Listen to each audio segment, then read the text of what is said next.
Today we'll be questioning if the sole administrator is operating within the limits of his powers, his main objectives in the Rivers State, and in whose interest is his action. And to help us understand this, we are now being joined by Barrister Ajibola Oduwole. Mr. Oduwole holds a master's degree in law from the London Metropolitan University, UK. He is also a notary public for the Federal Republic of Nigeria. Welcome to the program and thank you for joining us, Mr. Ajibola. Good morning, viewers. Good morning, Nigerians.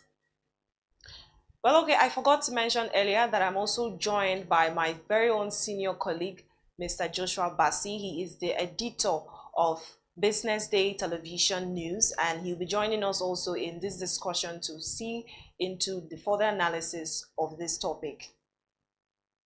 And so, Mr. Joshua, I would like to ask, before Mr. Ajibola left us, what do you think is the role of a sole administrator in this case? Yeah, thank you, Norma. I think the barrister said it, section 305 of the Constitution, of course, empower Mr. President to appoint a sole administrator. But like the lawyer said, whether the president then has the power under that section to remove an elected governor of a state, and of course the elected House of Assembly of a state is what is in contention. But I'm also waiting for the lawyer to for also establish a connection with the lawyer, because the question I would like to actually ask, of course, we know that the PDP governors have gone to court, have gone to the Supreme Court, yes, that's to seek further interpretation of that section. So we will wait and see what the outcome of the case will be at the Supreme Court level, because we've heard so many legal minds saying that, look, yeah, the president can declare state of emergency, but can he then remove an elected governor? Can he also then remove an elected House of Assembly? So that's the contention. But I think that that's the contention. Like I said, the Supreme Court would have to really tell us exactly what that means. But we wait for the lawyer to come back, because we really want him to talk to us and tell us whether he's retired Chief of Naval Staff Ibok-Ette Ibas, who is now appointed a sole administrator in Rivers State, the limit of his power, because we are seeing him taking some far-reaching political decision, which I think it looks to me like they're outside of his mandate. But I don't know. I think we. All right. So let's see if we can get back Mr. Ajibola. Hello, Mr. Ajibola. Can you hear us? We lost you for a bit. I can hear you now very well. Okay, thank you. So we'll continue our conversation, and the next question that I'll be asking is, how far-reaching are the powers of a sole administrator? Because you've already told us what his role is. So what are the far-reaching points of his powers, and when and if he is appointed? Okay, thank you very much. The sole administrator, unlike an elected governor, does not have a legislative power. He doesn't have a legislature to work with, but he has power to appoint his executive team, which will work with him. He has powers over finances, and he has powers over the security and stability of the state. Okay. And be that as it may, under the proclamation of the state of emergency, if you remember very well, the powers of the sole administrator is subject to the approval of the Federal Executive Council. Okay. So it can make regulations for the good governance of the state, but it cannot make laws. And I think we should get that very clearly, because we don't want to be creating a dictatorial situation. Exactly. So those are his powers, and the National Assembly has powers to oversight him in this instance, wherever they feel is going beyond his powers. Okay, so we've seen the sole administrator in Rivers, and since his swearing in on March 19th, taking from sweeping decisions, including suspension of heads of agencies and parastatals, many believe that this is an unnecessary display of power by a man who was appointed to ensure peace in Rivers State. What's your take on this? On that, for me, because like I mentioned, his powers is derived from that proclamation. Okay. And whatever he does is subject to ratification by the Federal Executive Council. So, for me, it's only the president through the Federal Executive Council who can say if this.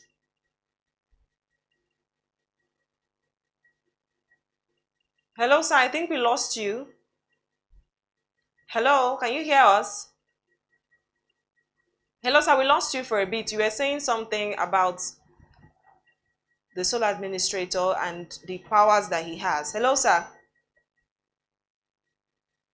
Well, Mr. Joshua, I think we've lost him again. I think the network is really bad. Yeah.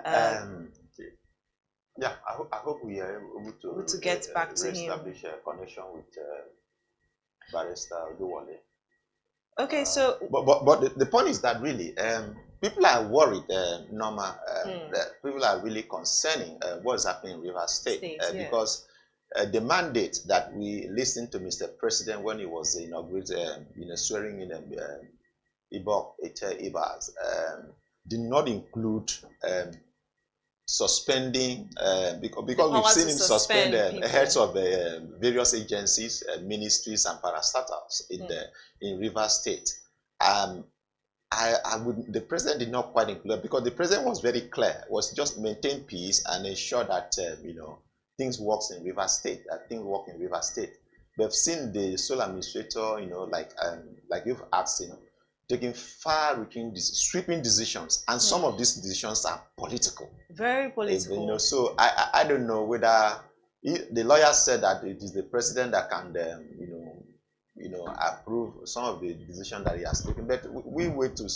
I don't know, because as we speak, the president is outside the country. He's on his leave. Yeah, the president outside the country. I wouldn't know whether before taking some of these far-reaching political decisions, whether retired the sole administrator in Rivers State has sought and secured the approval of Mr. President. But people are worried that, look, that it seems as if he was is acting a script that was given to him to go and execute in the Rivers State. We wait to see. I think we are. Anyways, we've gotten back our guests, so let's see. We're still, Mr. Ajibole, we're still trying to get your take on the matter of the display of powers by the sole administrator in Rivers. Hello, sir. Can you hear us? Yeah, thank you very much. Yeah. Hello. Yes, we can hear you. We can hear you loud and clear. Yes, like I said earlier, the powers of the sole administrator is subject to ratification by the Federal Executive Council. Okay. If the Federal Executive Council says it doesn't have power to do X, Y, Z, it doesn't have power to do that. But of course, if people believe strongly that the sole administrator has gone beyond his powers, I think a judicial interpretation should be sought in that regard to know whether he has overstepped his bounds. Okay. Okay.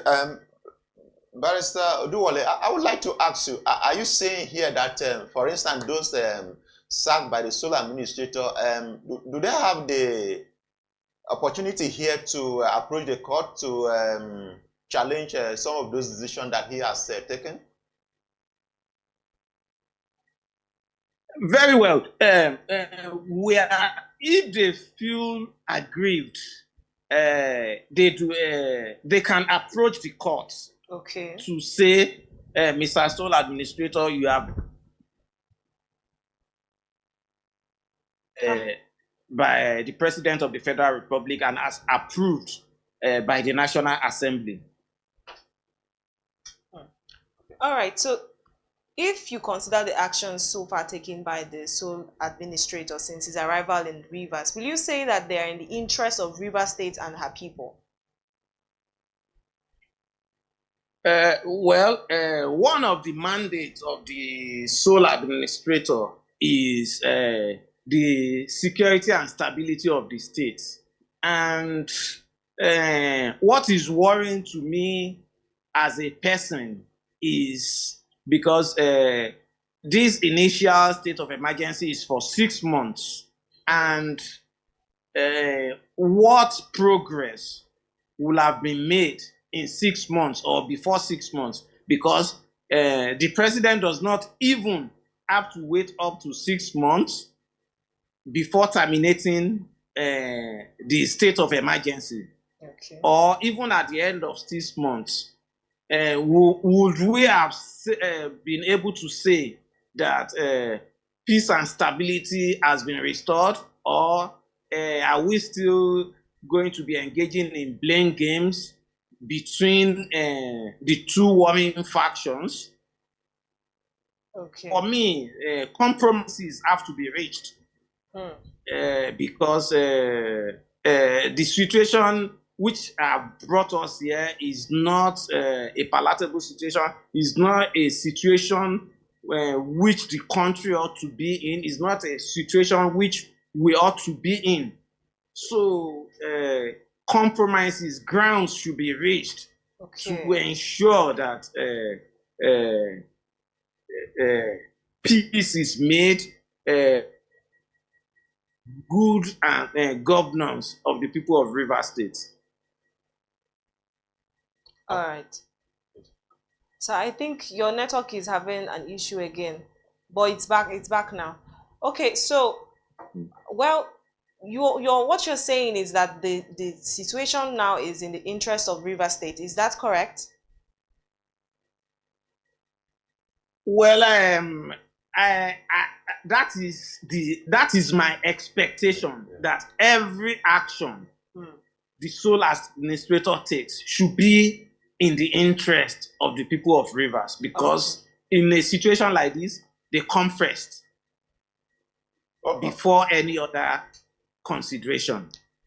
All right. Okay, so we've seen them, the sole administrator, and yet, Barrister, this is a concern that people are having. Really, we've seen the sole administrators tend to focus more on political decisions. The sole administrator has actually reconstituted the management team for the Rivers State Electoral Commission, and people are really wondering, was the sole administrator asked to go and conduct local government election? I mean, does he need to, constitute a new management for the Rivers State Electoral Commission? Is he out there to conduct a local government election? Was that the mandate given to him by Mr. President? What's your take on this? I'm not particularly sure if that is within his mandate. Okay. If that is outside his mandate. But like I said, his actions are subject to judicial interpretations. Okay. And it's not enough for us to come in the media to criticize his actions or inactions.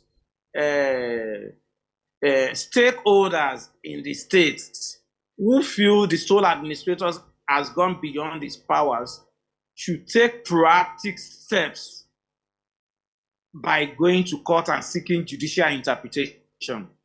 Of course, I'm aware some PDP governors have gone to court and for judicial interpretation even before the Supreme Court, which even questions the power to declare a state of emergency and the power to remove the elected representatives of the people. And I'm sure that matter is coming up in a matter of days if not tomorrow, thereabout, or next week. I'm not very sure of the specific date as regards that. So, sir, do you think this is a welcome development in the Rivers politics? You mean the state of emergency? Yes, the state of emergency and the appointment of new local government officials. Do you think it's a welcome development?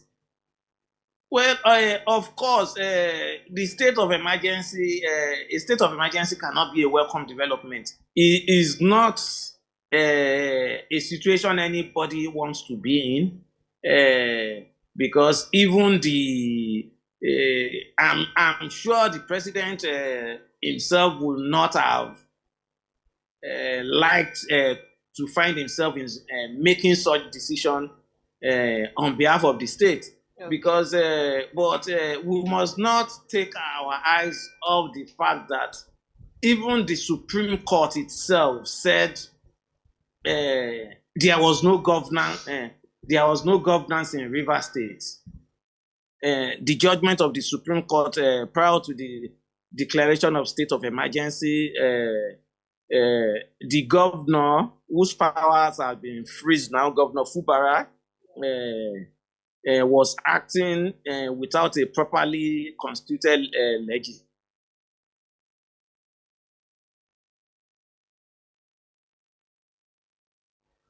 Hello, sir. I don't think we can hear you. You are muted. I'm not. I can hear you very well. Okay, please. Okay. It kind of paused for a while, but okay. Go ahead. No, go ahead. Go ahead. So, like I said, is not a situation which anyone would have loved to be in. I'm sure even the president of the Federal Republic himself, he would not have loved to be called upon to make such a decision. But as it is,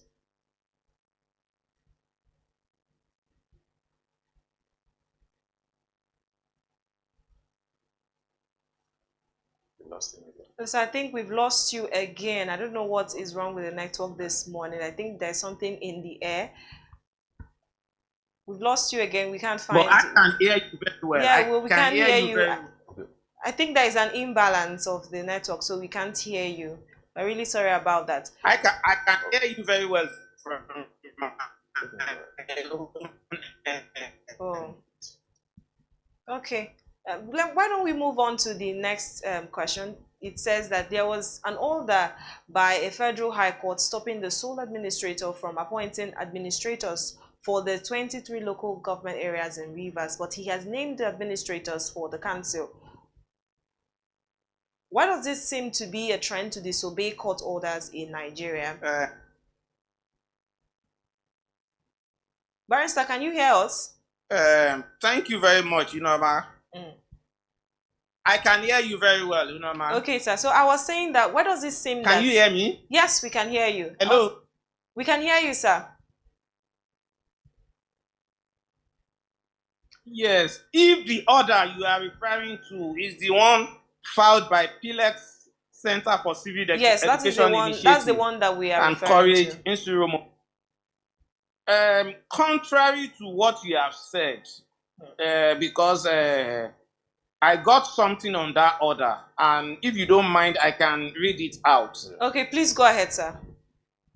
What the order before me is saying is, what the court has said is, I am of the view that it will serve the interest of justice to order the applicants, that is those who filed the case, to put the respondent, that's the sole administrator, on notice to appear and to show cause why the application should not be granted.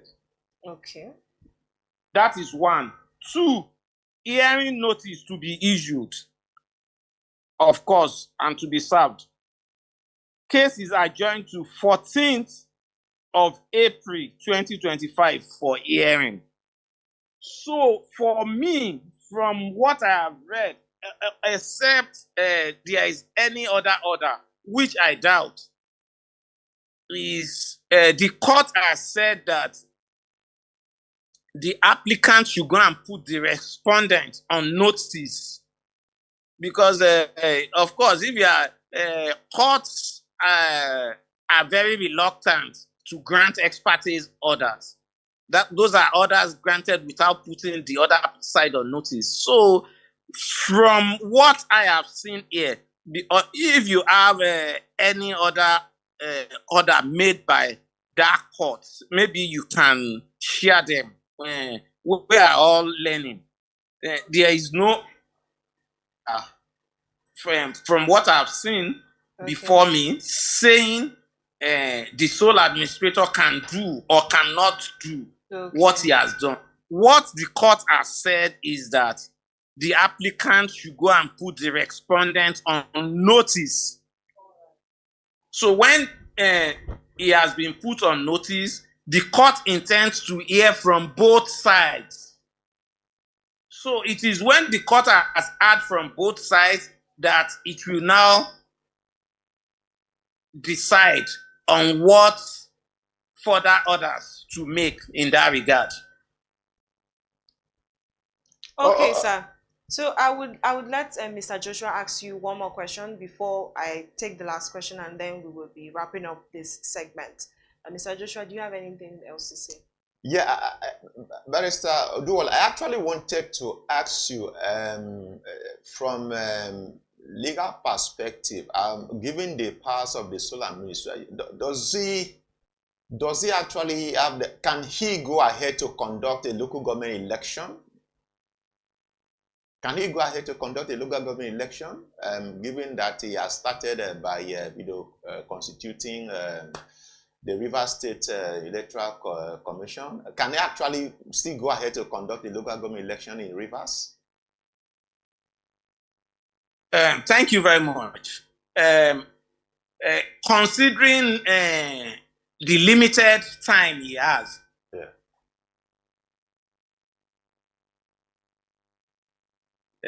he's just here for a little while. I will not expect him to conduct a local government election in that circumstances, because the powers of the governor has only been freezed for a limited time, and if the governor comes, is at liberty to adopt or overturn whatever the sole administrator has done.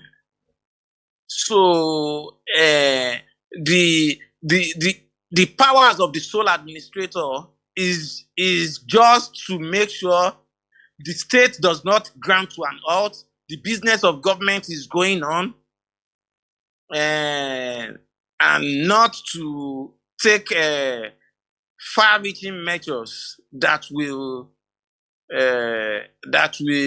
appear to be that he has vested interest to pursue.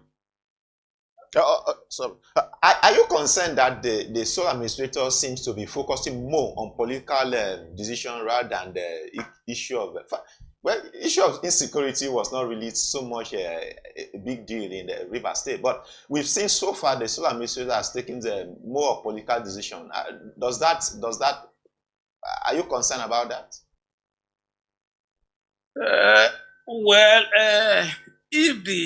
Because to be honest, whether he has 6 months, whether he has 1 month, whether he has 3 months, he cannot exercise his powers all by himself. Okay. He has to have people to work with. So, and a state is so vast, he cannot be everywhere. So he has to have people he's going to work with, but not to the. For me, I will expect him to be very circumspect, to carry out his duties diligently, and so that at the end of his duties, he leaves the state more united than he has met it. Okay. All right, so quickly before we let you go, what will you say is the best approach to resolving the rivers matter, especially among the key gladiators whose action led to the declaration of emergency rule in rivers in the first place? Yeah, the best approach, because I think I said it earlier, I don't know if you caught that, is negotiations, compromises, and both the suspended House of Assembly and the suspended governor, they in this matter they don't have a choice. They have to talk. There is no war in the history of mankind that has ever been settled on the battlefield. Yeah, exactly. It's always on the negotiation table. So both sides must shift ground for the peace and interest of rivers and its people. Because what I've seen so far for me, like I said earlier, is worrying.